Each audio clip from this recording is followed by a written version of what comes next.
Hello, everyone, and welcome to today's webinar on Creo assembly design and top-down methodology. It's one of the more powerful extensions part of the Creo Design Advanced package. My name is Alex Janicki, Director of Marketing here at TriStar, and I'm pleased to introduce our presenter, Paul Dye. He's a virtual pre-sales specialist at PTC. Before I get started, I just want to do some quick bookkeeping and mention that a complimentary recording of this webinar will be sent to everyone who registered automatically, as well as available on our website and YouTube channel shortly after the presentation. If you have any questions during the presentation, please feel free to leave them in the chat, and we're going to hold a brief Q&A afterwards. And before I pass it over, I did want to just briefly go over TriStar for anyone not familiar with us. So at TriStar, we're a company that specializes in helping manufacturing companies adopt systems and processes to enable better and more efficient product development. We achieve this by being the largest value-added reseller for PTC products and services worldwide, with headquarters in Phoenix, Arizona, and representatives and engineers throughout North America, Canada, and Mexico. We've been in business for over 25 years, and we're experts in CAD, data management, PLM, and product development. We also have a large assortment of custom solution services, as well as support packages that are tailored to specific requirements and needs. With that, I'm not going to waste any more time. I'm going to go ahead and pass the reins over to Paul, and he'll share a screen here in a moment.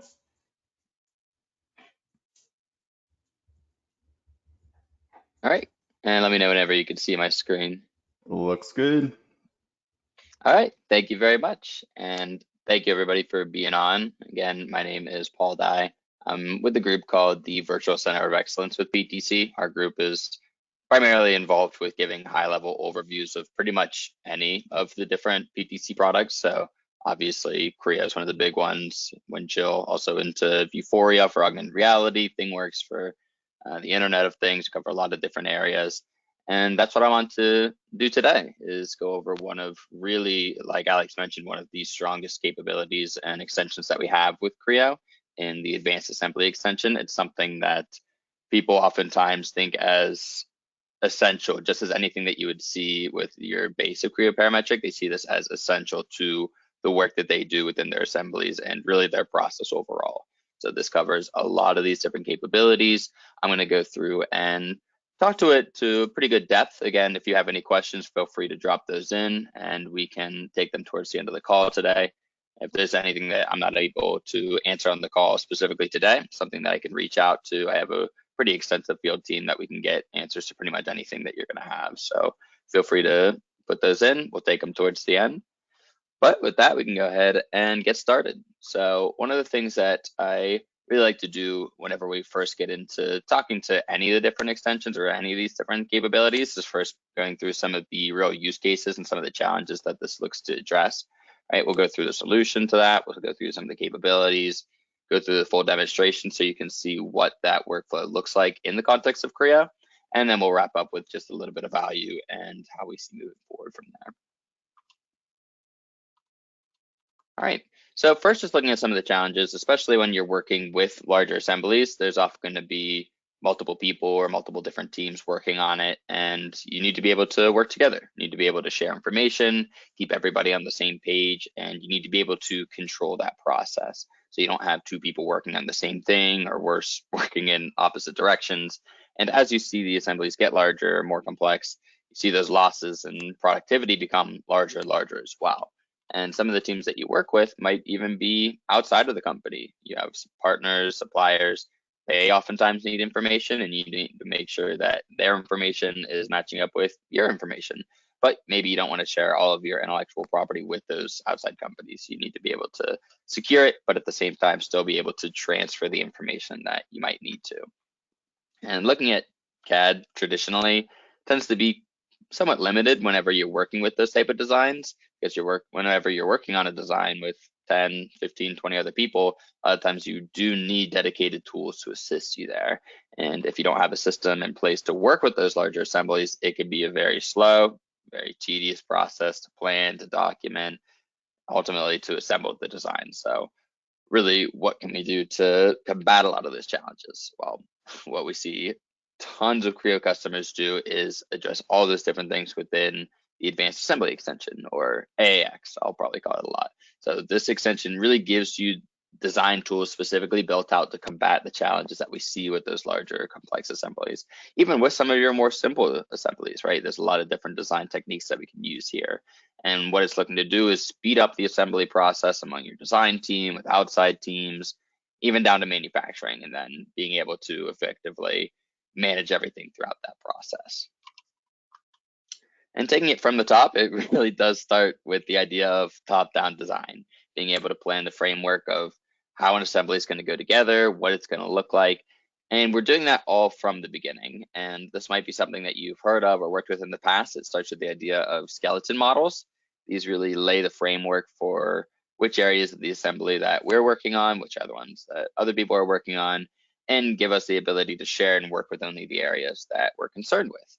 Along with that, we have a reference viewer throughout this, which is our tool for viewing and also managing the different references and the different dependencies for our parts, our assemblies, our sub-assemblies, and full control over the references of the model. So defining the scope for the model, exactly where each part's connecting together, how they're connecting. So we really want to make sure that we have a very visual way of managing those references so the models that we're working with are more flexible over time. That's one of the main ideas with top-down design, is you don't get 80–90% of the way through a design, realize that you have to make a change, and then everything flashes red and you have these sirens going off. We see that with a lot of different systems where the models just can't be changed once you get too far along. That's something that's really with the advanced assembly and that top-down design methodology, we're able to make these things more flexible at the end of the day. So we're able to work with them as we go along, even as you get to those kind of later stage design changes that you might need to make. All right, this also covers the idea of concurrent design, which tends to be somewhat similar, but the idea is here now that we're going to be working together, right? So one designer or engineer, maybe at the top here, you have someone working on, or really everyone might be working on this knife design that you see here. And one designer is working on the handle, one's working on the blade, one's working on the switch mechanism, and maybe even have down to your suppliers or partners, right? So what you're doing here is you can see you have the idea of a lead integrator or designer. They have this overall shape for the model of what they'd like everything to work within, and they can share or publish out pieces of this, right? So what they can do is say, okay, I'm going to give you certain parts of this model, I'm going to give you different sketches. So they're all basing their design off of these things. And so whenever you ultimately would get to the point of a design review or you checking through things and they say, you know what, maybe I want to see what this design would work like if this didn't have as big of a curve, or maybe we want 3 notches in the handle instead of 2. Well, instead of everybody having to redesign and everything, having to change and that being a really difficult process, well, they just simply publish these different things out to everybody. And since they've been working based off of these sketches and these curves, they're able to update automatically for that. So really speeding up that process, really helping with that data sharing. And one of the useful things that we have throughout this as well as part of the advanced assembly is inheritance models. So this is controlling whenever you make changes to certain parts or sub-assemblies, whether or not those changes then get pushed down the line. This is really helpful for different scenarios where you might have a main design model, but then you also have a couple models that you might set up for finite element analysis or FEA, certain ones for manufacturing, right? You might have these different models set up there to essentially take different changes, but then if you make changes on those inheritance models, it's not going to get pushed up the line to your full design model. So a couple different ways of managing those different versions of the part of the assembly that you're working with. All right, we also need to be able to work with assembly configuration. We have tools like interchange groups for things like fastener attachments, where they're always going to go on the same way, right? We shouldn't have to spend time putting each one individually. So something like this where you have a custom electronic fitting where you're just trying to make it mount, well, we just pick the face it's going to go on, give it a location. So very quickly set up things using those interchange groups. And one of the things that advanced assembly helps to do as well is design to order. So this is where I'm able to start with the standard configuration, but then you have 5 pieces of this that can be easily swapped depending on what the customer's orders are. So there's certain configurations that you might never make, but you're ready in an instant to go ahead and make that new configuration based on whatever the order that you have is. So you might have a certain board that you want to put in, you have different options there. You have certain fan, certain battery, fittings, how you want it laid out. You can have all those different things laid out. So whenever you get a certain order, you're able to make that a lot faster. We also want to be able to define the process planning. So how does the model go together? Well, you need graphics, you need bill of materials, you need to do all these different things for manufacturing to show how that goes together. And we want to be able to define it from our engineering information. We don't have to recreate that. That's something that advanced assembly really helps to create this type of documentation for whenever things need to be assembled. We can also start to automate that process as well. And all of this really works in well with Creo's tools for visualization and performance management. Obviously, if you have a big assembly, that could be a huge amount of data that your computer has to crunch. Well, we can give you the tools to really control that. If you only want to look at a certain area, you can turn these other areas off. So for example, certain parts could be only showed as a shrink wrap to reduce the time it takes to load up, to put it to memory and work with it. And if you need to share out with other teams, that's something advanced assembly helps you to do, is to take those shrink wraps of your design and share them out without giving all the intellectual property or all the features that are associated with that. Oftentimes very important for different teams. All right, so that covers everything at a high level of exactly what we're looking to do with advanced assembly and really top-down design at a high level. So also I want to go through and show you in the context of Creo what this looks like in action, so you can see what some of these different things like skeleton models or publishing geometry out to different areas and what it looks like to make changes later on. So go ahead and hop over there into our Creo environment. And again, if you have any questions or anything that you want to touch on towards the end, feel free to drop that in. But we can go ahead and get started here with our demonstration. So we're going to be working with a train assembly, and obviously anything remotely approaching the size of a train is a big model, right? Especially if you're building all those internal components. It's a lot of pieces, a lot of work from start to finish. Even if you just break it down to a particular car or locomotive, that's a lot of geometry. And advanced assembly is all about managing the model and keeping track of when we're working among our teams of who's controlling particular geometry, who's working on certain areas. That's what AAX is all about.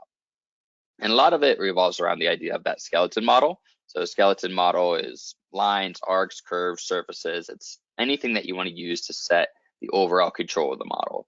And the idea is once we have that skeleton model, we can then take that and say, okay, take certain surfaces off of that, take certain curves, anything throughout the model, and I'm going to publish them and use them for certain areas of the design. Maybe in this case, we want to take a few and use them for our structural components. Go ahead and give that a name.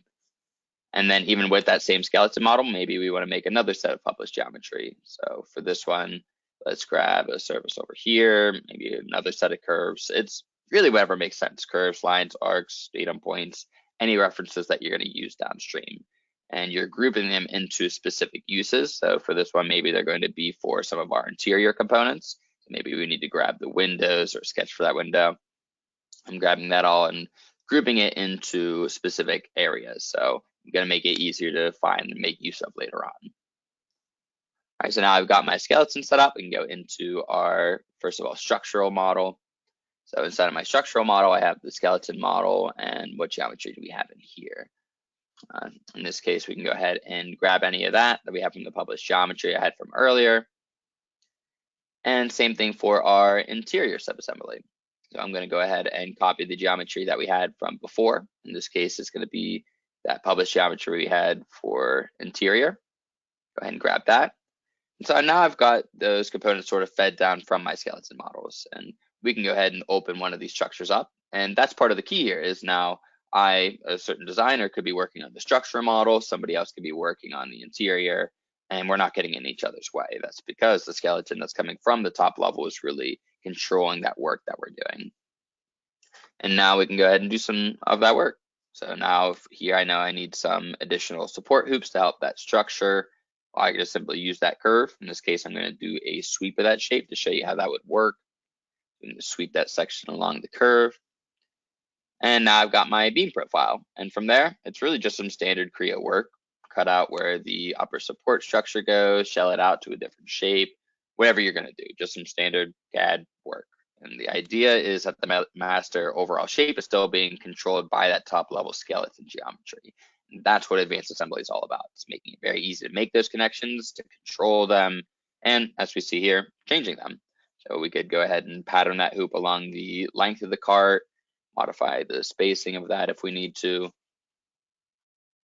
And now my support structure looks pretty good. I got my new hoops, all that geometry, so I can go back and turn on all my structural assembly. And with some of these, I'm using lightweight representations. If you don't need to see all that part or certain parts in particular, you could just turn them off there. And now I'm going to go ahead and move on to our interior here. So maybe here I need to build something on that wall, work with just a piece of that. In this case, I've got the existing wall and I'm going to punch out where the window needs to go. Well, I need to know what the size of that is, what the shape of that window is. Well, we just used that geometry from the published geometry that we were working with earlier.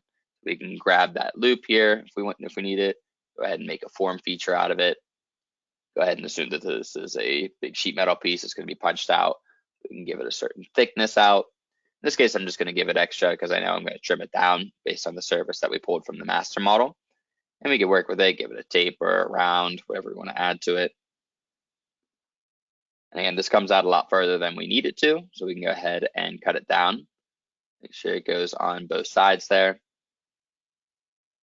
And again, I use copy geometry from that, so it's still letting the master control of it, especially if there's changes, but here I can just use it right within my work. I don't need to have the whole train, or if I'm just working on the interior, don't have to load up all that other geometry. And now that's looking pretty good. So now we got some windows set up. Our passengers can actually see out of the train, so that's a good step. So we can go ahead now and turn on those other walls, regenerate the model, and we're good to move on. And once we're done working with the interior here, we can go back to our top level. And if you're working in the top level, maybe you'll set the lower levels to a more simple graphical representation with all of that data being loaded up.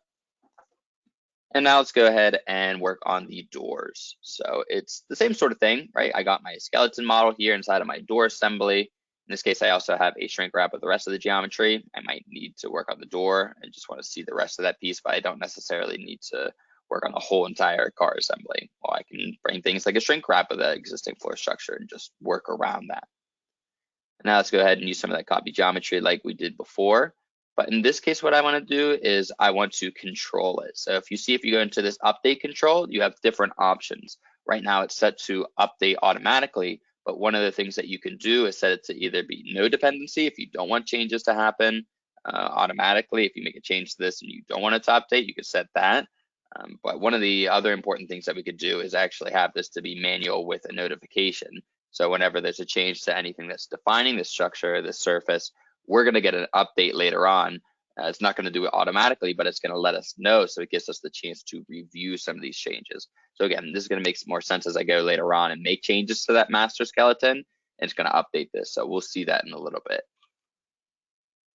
All right, but we can go ahead and now use the surface feature that we have, again, the surface quote that we copied from the skeleton, and make our door out of it. Go ahead and take this, give it a certain thickness. Again, we're going to take some of that published geometry to cut out the windows, see how that would look. And this is going to be another big drawn sheet metal piece, so we'll go ahead and shell that out. Give it a certain thickness there as well. And that looks pretty good for the start of my door. And now I can have the base structure there for the interior of the door. We can turn on the rest of this so you can see kind of where we're going with that. That looks pretty good. So I've got my door structure. Again, the door was defined using that master skeleton model that's controlling all that. We can turn on our door back here so we can see. Go ahead and set this all to the master representation so we can see all that geometry. All right, and this is starting to look pretty good. So again, allows me to copy geometry, set all that up, and still have everything being controlled. And that's really what you need to do whenever you're working with models to this complexity. Otherwise, you really got too much going on in front of you.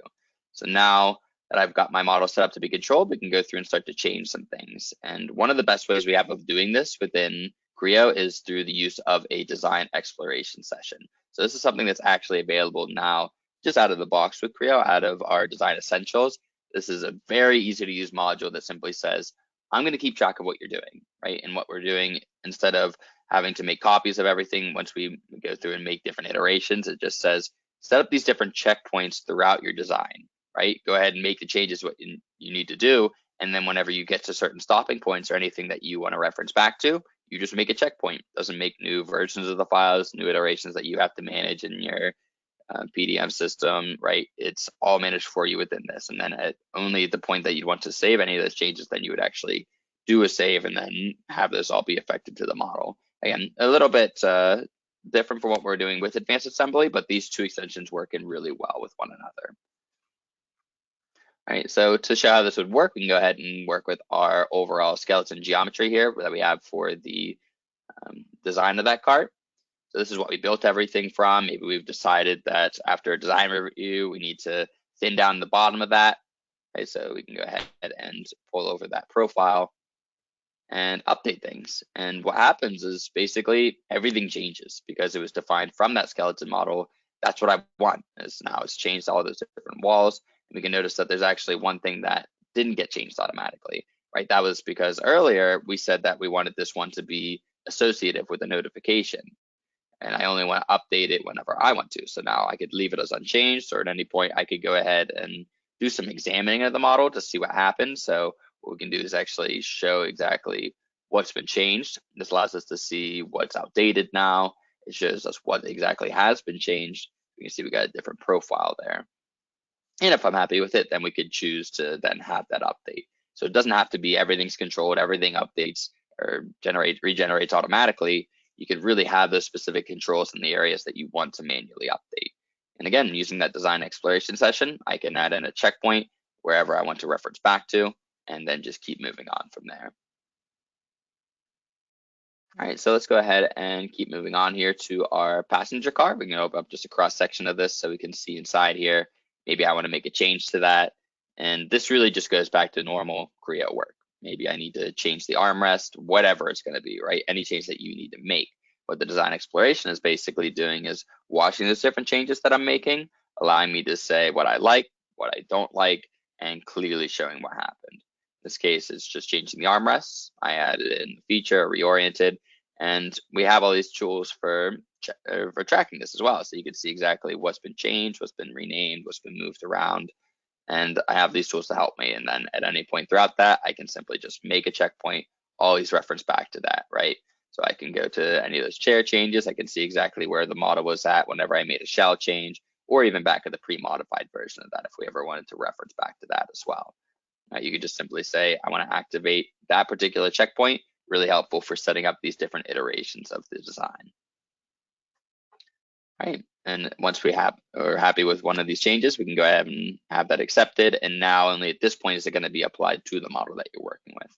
So we now have a new shape, new profile for the cart, and all of this being controlled at the end of the day through the advanced assembly extension. So really gives me the ability to work with these larger assemblies much more quickly, much more in control, and at the end of the day, have a lot more, I'll say, flexibility to make these type of changes so you don't have things break or anything not work for you or flash red whenever you want to make some of these changes.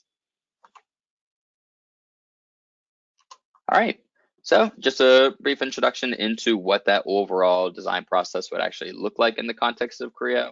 And it really does give us a ton of different value moving forward. So it's all about, first of all, improving your company's design process. It's reducing time to market, right? If you can all work together in a more streamlined product development system, you're going to get products out to market much faster and be able to make those different changes quicker. And the products that you ultimately design are going to be at a better quality, right? You don't have things that get out to the shop floor and then you put it together just to realize that it's not going to work. It's the same thing for supplier products, right? Clearly, maybe if you would have been able to share enough information, it would have worked. So improve that product quality, really start innovating. And putting those things together, you're really starting to work into new markets. It's because you're able to try more things out. You could work with design exploration to try out more variations of the assemblies that you already created. Again, still using advanced assembly to control that process and really eliminate errors overall. So that's just a brief look through in how we're working with that top-down design methodology and really helping that to improve our design process.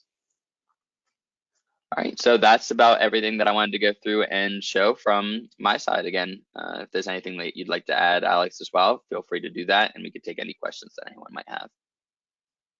Yeah, thank you, Paul. We'll wait a moment for questions, and while we do so, I did want to mention a quick note.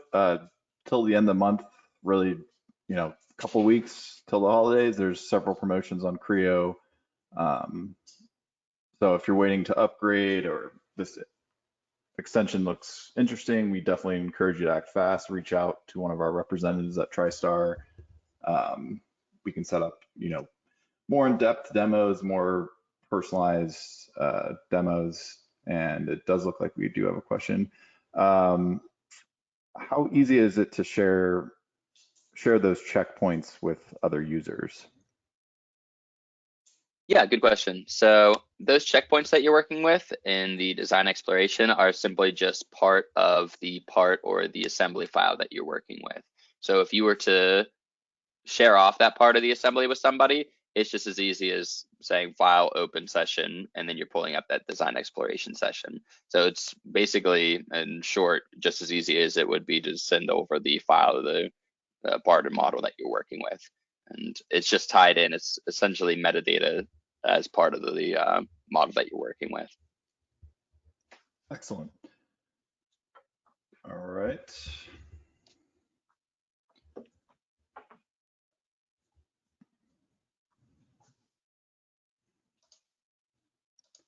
Not seeing any other questions. So again, thank you, Paul, and thank you everyone who attended. Whoops, spoke too soon. One final question, I think. How does Windchill manage a DEX file session? Is it a separate file or? Yeah, another good question. And it's not managed any way separate that it would be with any other part or assembly. It just treats it as essentially metadata as part of that model. So it's just tied in with it as well. More particularly, it's called a TMU file that's associated in with that part of the assembly or whatever model that you're working with. So it's essentially just treated the same way as any other type of feature would be within Windchill or any other file, right? So it's just going to be tied in specifically or tied to that model that you're working with. All right, great questions. Let's wait just a moment here.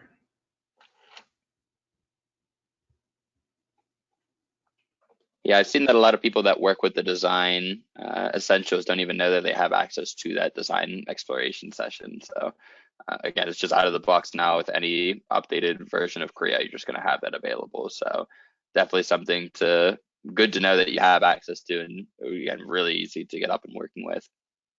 Perfect.